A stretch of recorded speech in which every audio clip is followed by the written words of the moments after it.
Okay. No, I just got the notification. Recording in progress. We're here. We're here. We're rocking and rolling. Obviously, it ain't just me right now. I got my man, Matthew Szczypiorski, with me. Matt, how the heck are you, buddy? Fan-fucking-tastic, Jared. I'm doing great right now. Phillies just clinched. I'm feeling great. Probably the best we've felt in 11 years. Yeah, it's I could not stop watching the videos from last night in the clubhouse and just everybody celebrating. And I don't think I've felt true happiness like this since like the Eagles won the Super Bowl.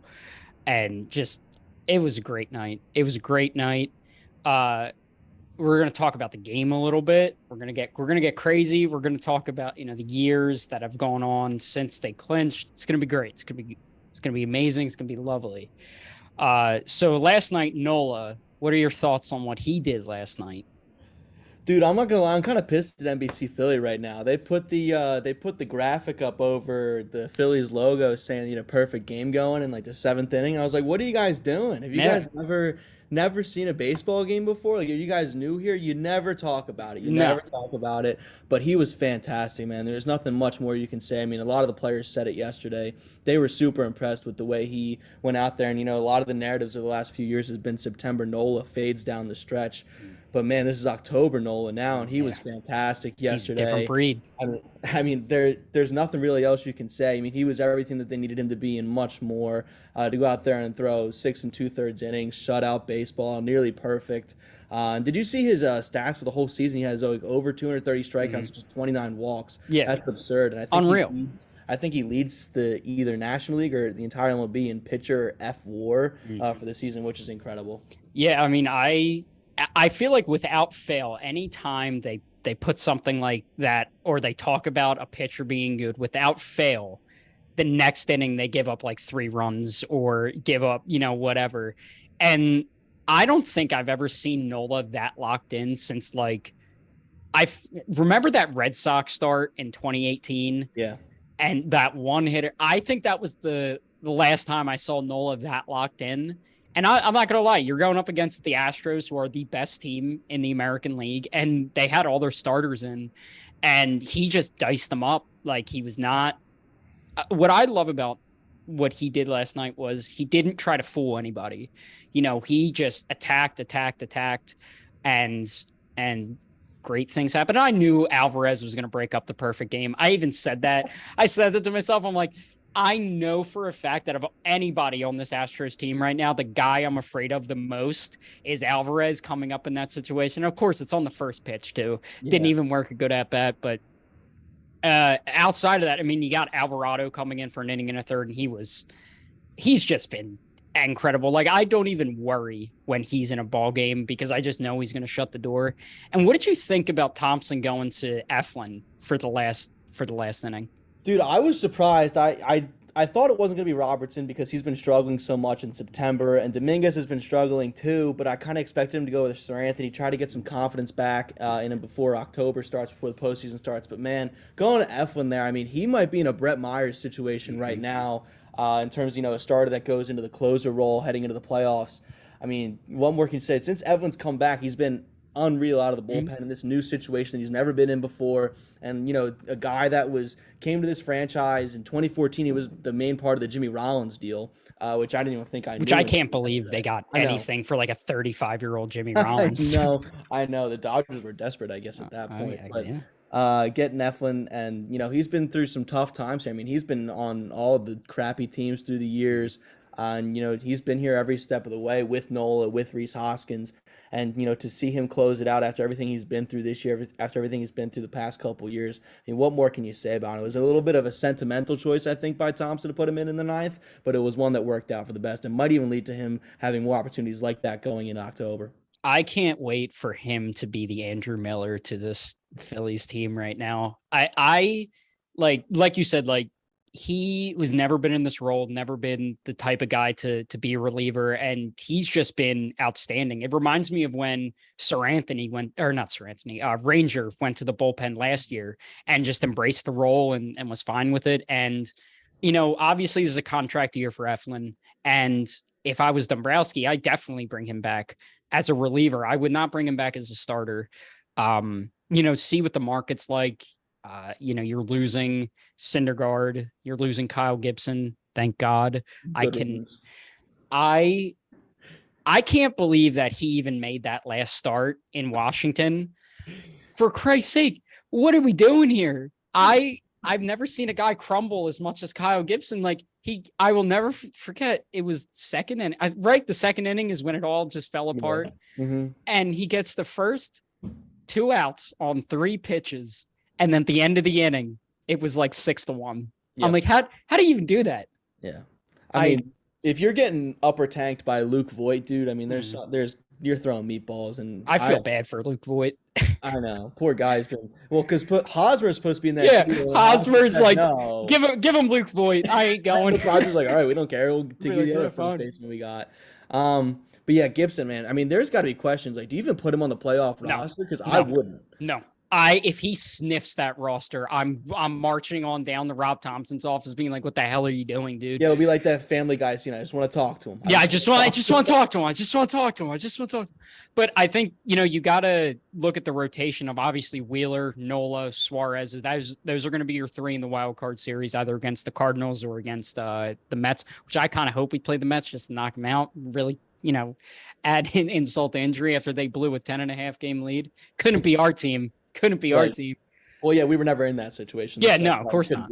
Exactly. You can't lose the situation if you never had it.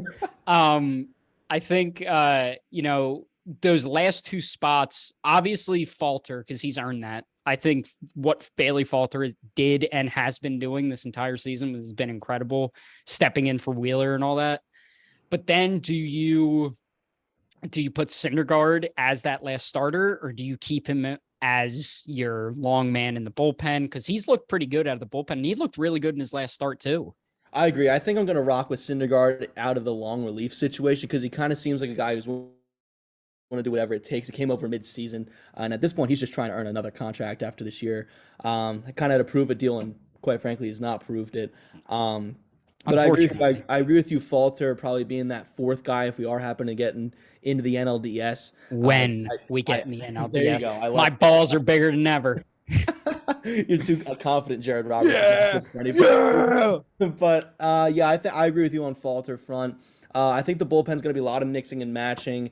But I agree with you. I think Syndergaard could be in the long relief role, and I think the only way that Gibson could be in the playoff roster is if he is in that kind of long relief role with Syndergaard. But I don't think they're going to choose. Would you piggyback them? That's tough because Gibson, 1 inning, he strikes out the side, and then within a snap of his finger, it's 4-0. That's what I'm saying. Like I wouldn't be able to take the chance with him. I know that our bullpen is shaky as is, and we could use all the arms we can get. But right now, it just looks like Gibson is an old man with his arm falling off his shoulder, and I just don't think he can do it anymore. Yeah. I would put Syndergaard in that long relief role and then kind of mix and match from there.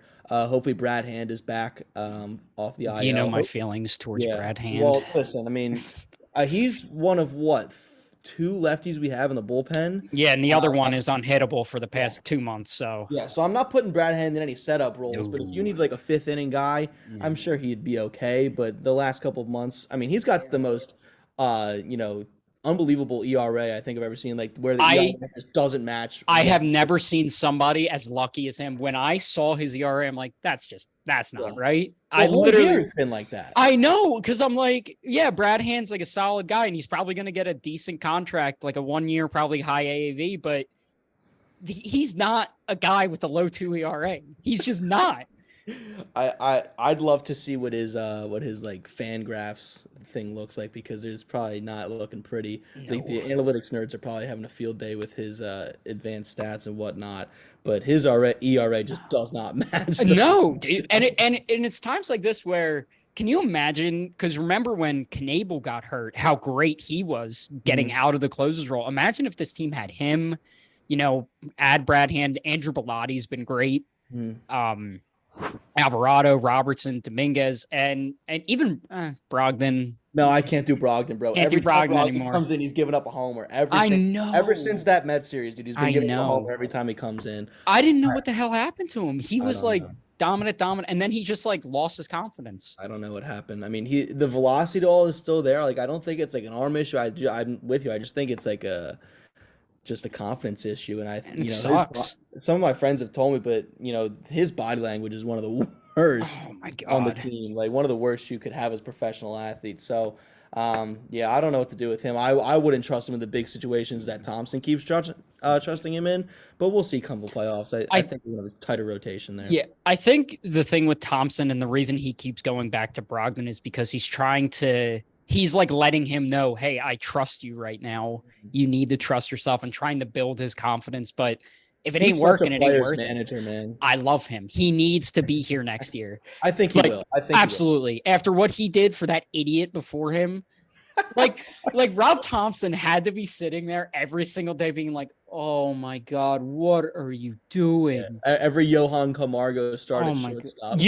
I would love, this lineup with Joe Girardi would have been like Camargo at third. Yeah. I was bummed would have never seen the field. No, Didi would still be on the team. AAA. Didi would still be on the team. For a fact he was sobbing when he saw like the young guys producing, when he saw the daycare being like productive, he's like, ah. And how much the daycare produced as soon as he left. As soon as he left. And remember when Bryce was like, yeah, it's almost like playing the young guys is working out. Bryce is not subtle at all in the way he feels, dude. He wears his heart in his sleeves at all times. Oh my God. And that's what we love about him. That's what Philly loves about him. And it's like Thompson just gets it. Like he's a guy that he just gets it. And I hope if I'm John Middleton, Dave Dombrowski, whoever, I'm like, here's like, I don't even know what a deal with Thompson would look like. And obviously he spoke about it earlier and said, they have to go through like an official process. They can't just hand him the job. But if I'm like a candidate for the Phillies job, I wouldn't be taking it that seriously because clearly the Phillies have their manager of the future in Rob Thompson. Yeah, I agree. And I think Thompson's done enough to make a decision for Dombrowski and Middleton really, really easy. Like he's, when Girardi gets fired in June 1st, they're sitting there greatest day of my life. We're going to have a long season ahead. We're going to have a long off season. And Thompson's made it a lot easier for him. And I don't think Bryce is going to let him get out of the club. No. I think he's probably going to have Dombrowski in handcuffs if he lets Thompson get away. Absolutely. But yeah, I think it's Thompson's job going forward. I mean, at this point he was 25 games over 500 since Girardi got canned. I don't know how you could go to anybody else. I really don't. No. So let's talk about what's happening now. Did you see that lineup today? Pretty funny. Yeah, man. Bryce Harper batting leadoff. Dude, you're talking about known leadoff hitter Bryce Harper? Bryce Harper. Yeah. I like it just because why not? Engaging, and I think he needs the at bats. He's still struggling a little bit, and it sucks because imagine how great this team would be if he was like the MVP. But on the flip side, Bryce Harper, when he gets put in a big moment, there's nobody that wants to be in a big moment more than him. I need a Philly moment with Bryce Harper hitting in like a tank off like Adam Wainwright. Oh my God, it'd be awesome. It'd be awesome. I expect Schwarber to do some big damage in the postseason as well because he's another guy that he loves playing October. You saw that he had with the Cubs and with the Red Sox last year as well. He came up huge for them in the playoffs. I can't wait to see those two guys match because obviously we need Harper to get going, but Schwarber I'm not worried about at all. I think he's going to come to play. Yeah, I think especially like his at-bats last night, he worked really, really good at-bats. Like when he's not going, you can tell like he's not seeing the ball well and he's not taking as much and not working really great at-bats. Those 3 or 4, he got 4 at-bats last night. They didn't pull him. Those 4 at-bats were incredible. Obviously, the first pitch home run, if that wasn't a tone setter, I don't know what the hell was. And then even, the out that he made, and then the second homer was Jesus. I know. That ball was launched. And then the last at-bat against Maton when he struck out and then was able to work a walk. I know. It was great. I'm looking at the lineup again. Brandon Marsh, cleanup hitter. Obviously. We've got known power hitter Brandon Marsh. We've got 4 lefties in a row with Hall, Marsh, Stott, and Maton. I think Thompson's still drunk. No, he definitely walked into the clubhouse this morning and goes, all right, guys, who's the least hungover right now? Because whoever is, you're playing. Yeah, he looked at Schwarber. He said, you're not playing today. He looked at Schwarber. He's like, yeah, that ain't happening. That ain't happening. I'm shocked Stott's in the lineup because did you see his Him and Instagram live Maton, last dude, night? they were They the were two drunkest people there. hammered. And so you know for a fact Bryson Stott's going 4 for 4. You know it. He needs to get lit before that happens. But okay, so who would you rather play in the wild card? Would you rather play the Cardinals or would you rather play the Mets right now? See, this is like a twofold question for me because if the question is who would I rather play, it's the St. Louis Cardinals. I think we match up with them really well. They're a very right-handed heavy lineup, and we have a lot of right-handed pitching, and a lot of effective right-handed pitching, which is more important. And Alvarado is great against both sides. Doesn't matter with him. And honestly, I'm just not scared of their pitching staff. I'm really not. Their bullpen's good with Helsley and Gallegos. But and Jojo Romero and Philly Jojo Romero. I'm looking at their starting rotation. I'm looking at Wainwright. Like, yes, he's still good for his age. Absolutely. And Jose Quintana's been great since coming over, and Jordan Montgomery as well. But I look at that rotation. I'm just not as scared of them as I would be for the New York Mets. And honestly, we have not played well against the Mets all season long. And going up into a situation where we would have to face DeGrom and Scherzer back-to-back in a 3-game series, I don't like that at all. But if the question is who would I rather beat in the playoffs, it's 100% the New York Mets. Absolutely. I'd love nothing more than to kick their ass. Especially, this past year I was up in Connecticut in grad school, and I was around so many New York sports fans and so many Mets fans, and it's nauseating how much they love that team and how much they defend that team. And I can't. It sucks because they're a good team, and I hate how I don't love their players, but I love the way they play. Like a Jeff McNeil, a guy with a high average, is just annoying. Brandon Nimmo, every time Brandon Nimmo runs down the first base after a walk, he needs to be shot on sight. And don't even get me started about that absolute dork they have at first base, Pete Alonso. I can't stand that. Oh my God. The biggest loser dork I've ever seen in my life. Did you see he was crying after he got swept? He was holding back tears after they got swept by the Braves. Oh my God, dude. And don't even bring up the home run derby loss he had this year. Oh my God. When he's like in there like, yeah, and he's lifting weights beforehand. Like, dude, come on, dude. It's a friendly competition. People are here with their families, man. Like, I know. What a loser. I can't stand the Mets. I really can't. You and I. Here's my thing. Here's my thing with the whole Mets. And if you look at those games, I don't know how many, but a lot of those games, the Phillies, if they had a competent manager and a competent reliever in some of those situations, would have won. Mm-hmm. So I am scared of the Mets. And like you said, like I would much rather play the Cardinals. I think we match up pretty tit for tat with them. Mm-hmm. But season series with them as well. Absolutely, we did, and pretty handedly. However, I am terrified of rejuvenated Albert Pujols. The juiced balls Albert Pujols. Oh my God, dude. They just said, here's something. It'll get you going, and stabbed them with it. And I'm so happy he got the 700. Like, I was screaming when that home run went out. But, I don't think he'd be doing too well with 102 cutter coming in at him. Yeah. But I think they match up with the Cardinals pretty well, and they shouldn't have a problem. I'm much more afraid of our pitching staff if I was a Cardinals fan than I am of theirs. Because you're right. Like, Wainwright's great for his age. I mean, you get the Jose Quintana, Jordan Montgomery. I don't even know who else they have in that rotation.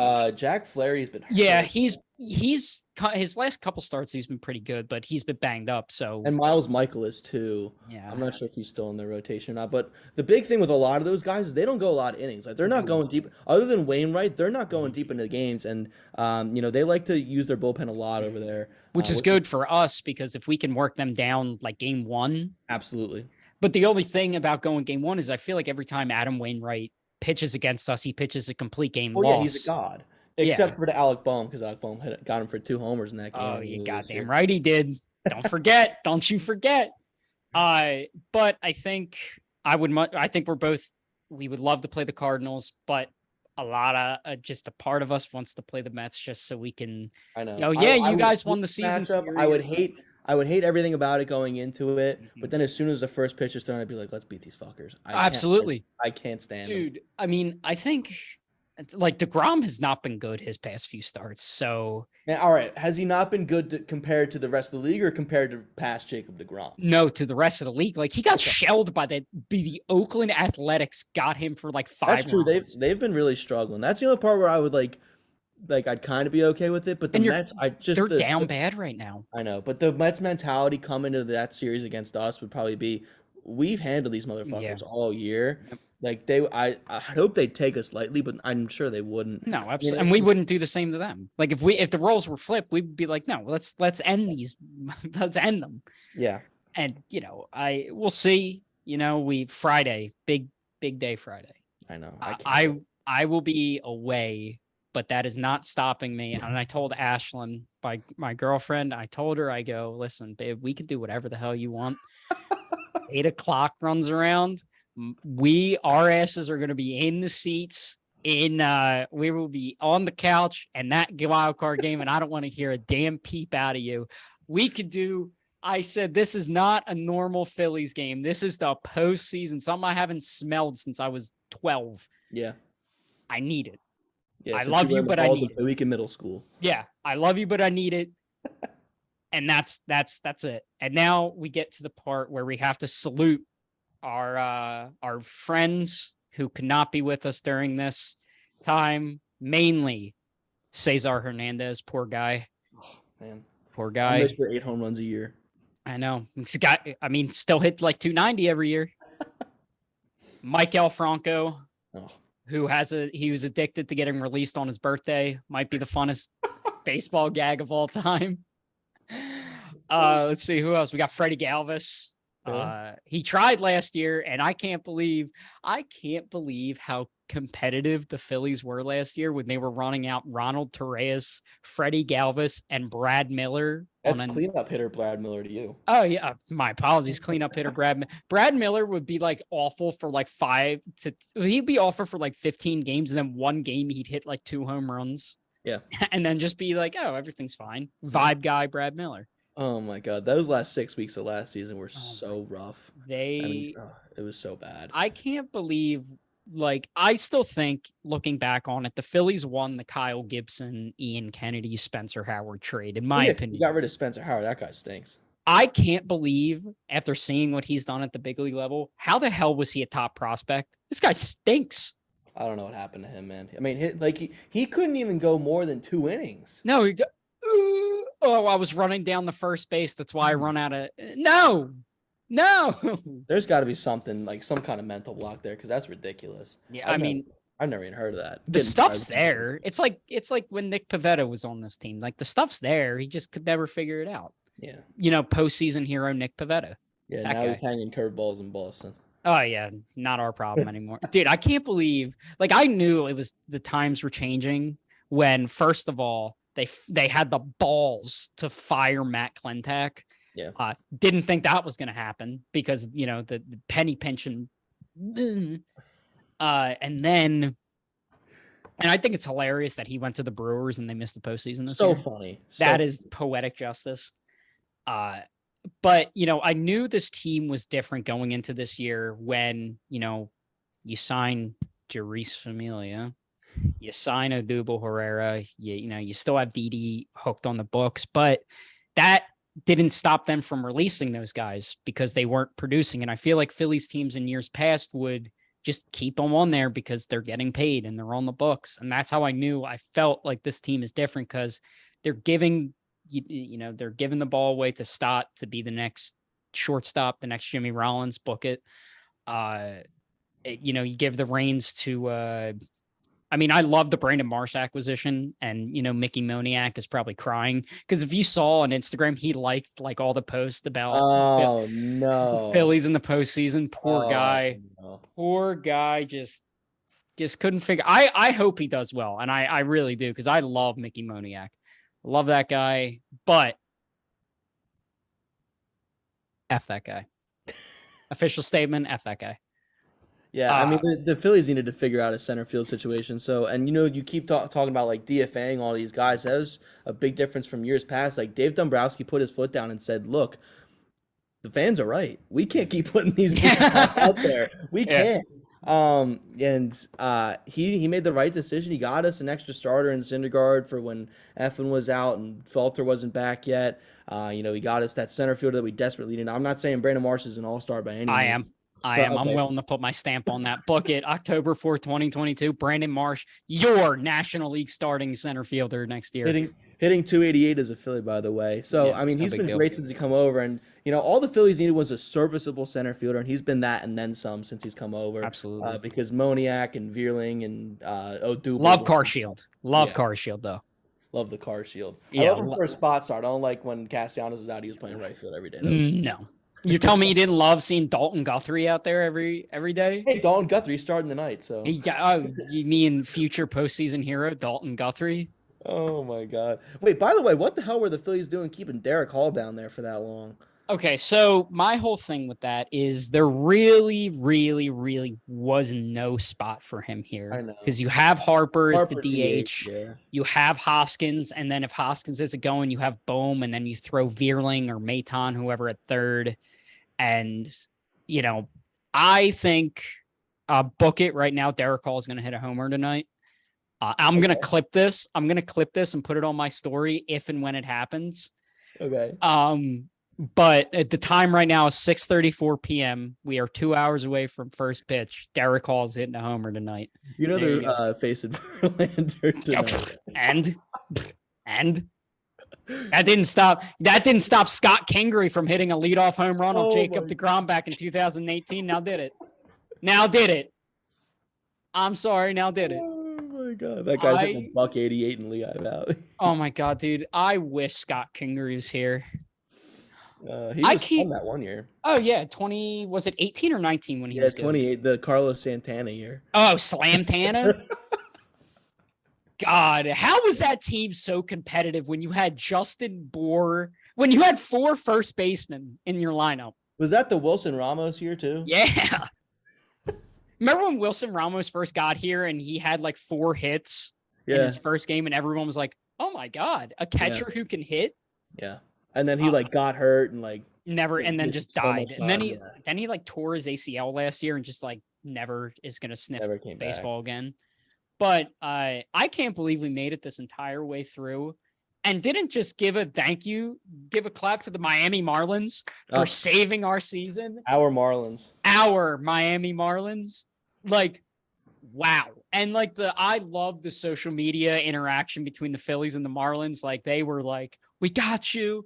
We got you." And finally, it all comes full circle that Miguel Rojas is the one that saved our season after so many years of tormenting us. The Philly killer comes through for us. Dude, can we just talk about how fraudulent the fucking Brewers are? The Brewers are so bad. And I bet against them. I bet on them to miss the postseason back in July because I looked at their lineup. I was like, they're not hitting. Terrible. They're not hitting. And they haven't hit. Banked on Yelich being bounced back, but he's just been a shell of himself ever since that knee injury. And then, you're rocking with Rowdy Tellez in the 4-hole. I'm sorry. It's not that team was not a postseason team. No. And I looked at it and I said, this lineup's not good. They're banking on their pitching. And they relied way too hard. They rely way too hard on the bullpen. Yep. Craig Counsell loves the bullpen. Yeah. You look at a team like the Rays who also do that, but the Rays have a method to everything where I feel like the Brewers were trying to do that, but it just came off as we're just going to use Devin Williams, even though he just blew 8 saves in a row. We're going to use him again because we traded our all-star closer. How has Josh Hader been, by the way, since awful? Yeah. Cause I saw the trade and obviously you went there and sucked, but then I didn't hear anything about it after Bob Melvin was like, "Yeah, you're not going to be the closer anymore." He's still not the closer. I don't know what he's up to. I haven't heard a peep about him either, but I'm assuming it hasn't been good because he hasn't been put in that closer role again. Yeah, I think that Brewers team stunk. And here's a hot take for you, and I think it might happen. As much as I love him, it's a contract year for Hoskins next year. Now, okay, before I say anything, I'm gonna raise, and I think you know where I'm going with this. I do think I know where you're going. I'm gonna raise a question to you. Do you give him a contract extension? Well, actually 3 options. Contract extension now, let him hit free agency, or do you trade him this offseason, especially with Derek Hall being what he has been? So we have 1 year of arbitration left with him, right? Yeah. So, and then gone. This is tough because if you trade him, you're giving up a 30 homer, 30 double guy. Yeah. And a guy, he stinks at first base. Oh my God, stone hands. Yeah, he's a really bad first baseman. The problem with the Phillies is they have like 5 or 6 DHs and only one DH spot to fill. Yeah. And arguably their DH is probably one of their better fielders right now in Bryce Harper. But this is tough. I was thinking about this today because Hoskins, we love the guy. We love how much he's brought to this fan base, to this team. But at the end of the day, like the money that he's going to ask for in free agency, I don't over think over 150. I think he's. I don't think we can pony up to pay him that. Like I don't. If he's asking for like a Nick Castellanos type contract, we can't give that. Which, like, I think he deserves it. I absolutely do. But I just don't think that the Phillies are the team to give it to him. So I think, especially when you have a first baseman, Derek Hall, who I think, or Alec Boehm, if you want to sign a certain shortstop and move maybe your current shortstop to third base. Yeah, maybe someone by the name of Trey Turner. Yeah, somebody on the Los Angeles Dodgers right now. Yeah, I would love him. By the way, I think he's a perfect fit. It would but everybody's saying. But anyway. Yeah, like you could have put so many people at first base that Derek Hall. You could put Schwarber over there eventually. I just don't think that the Phillies kind of have the money when they could allocate it to other things like pitching. Like and I think that's what Dombrowski's priority is going to be, because obviously this offense is pretty set. Outside of you're losing Segura. I think is it a club option he has or player option? It's a club option. So yeah, it's like so you might lose Segura. Other than that, you're kind of set everywhere. For the first time, I feel like in forever, I feel like the Phillies offense 1 through 9 is set. So I think a lot of that money that you could pay Hoskins should be allocated to finding another pitcher. Maybe you get a certain Andrew Painter up next year, maybe a Mick Abel next year. But I wouldn't bank on those guys. I would much rather go after like a Carlos Rodon or somebody to that stature, trade for somebody. And I think if you do trade for somebody, Hoskins might be in that trade piece because, again, like you said, you have Boehm, you have Schwarber, you can even have JT there as a spot start. You have options at first base that aren't paying, $100 million or $20 million a year for Rhys Hoskins, which again, like I said, he deserves that money. Like he's a damn good player. I just don't think the Phillies are the team to give it to him. Yeah, Rhys Hoskins just feels like a Detroit Tiger to me. I don't know what it is. Oh, dude, they got Torkelson. I said, do they have Torkelson? Because I don't think they believe in Torkelson. I said my 2 teams for Hoskins. I don't know if I said it on a podcast before or I just said it to somebody. The Milwaukee Brewers. It's a great fit. Or the Houston Astros. They're losing Gurriel next year or this year. Well, he's been trash anyway. Well, yeah, he's been garbage and Mancini after this year as well. So I think those 2 teams are to look out for. Because Hoskins in that lineup, he doesn't have to be what he is here. You know what I mean? Like he would be probably at best a 5 or 6 hitter there. Like and you're not going to be expected to carry a lot of the load. And if, to my knowledge, the Astros have a lot of pitching depth too. So Dave. You got Garrett Stubbs from the Astros. My man, Garrett Stubbs. You got him from the Astros. So all I'm saying is make the call, Dave. That's all I'm asking. Okay. I would take some of their pitching. They got some good pitching over there. I would take Frambler from them. Oh yeah, dude, straight up. Just give us, here's what we're going to do. We're going to give you 1 year of Rhys Hoskins. You give us Framber Valdez. How's that sound? Houston, deal? Reach out. I like it. Yeah, there we go. But I think that's going to do it for us today. Matt, do you want to plug any of your social media stuff before we go? Yeah, feel free to follow at Philly Fan Life on Instagram and on Twitter. We have some great content, with the Phillies, Eagles, Sixers, any kind of Philadelphia content you want, we have over there. I take the great duty of running the Instagram account. I also help with the Twitter account. And he does a great job doing it. Thank you. I appreciate it. And also, if you want to follow me on Twitter, if you want some real sicko takes, at Matt_ski15 on Twitter, if you want to follow me there as well. I'll put all this stuff in the description of the video. Don't you worry, buddy. Thank you, Jared. And I want to thank you for having me on. I asked you to do this, but way back when I was in jeans a couple months ago. Absolutely, and it comes full circle, baby. I want to thank you for having me on. This is a blast, man. I'm hoping we get the Cardinals, man. But I'm really looking forward to Friday Night Minute, and we could have Michael K and A-Rod in the booth. So be sure to have Fransky on deck. Ripsky. And that's going to do it. See you.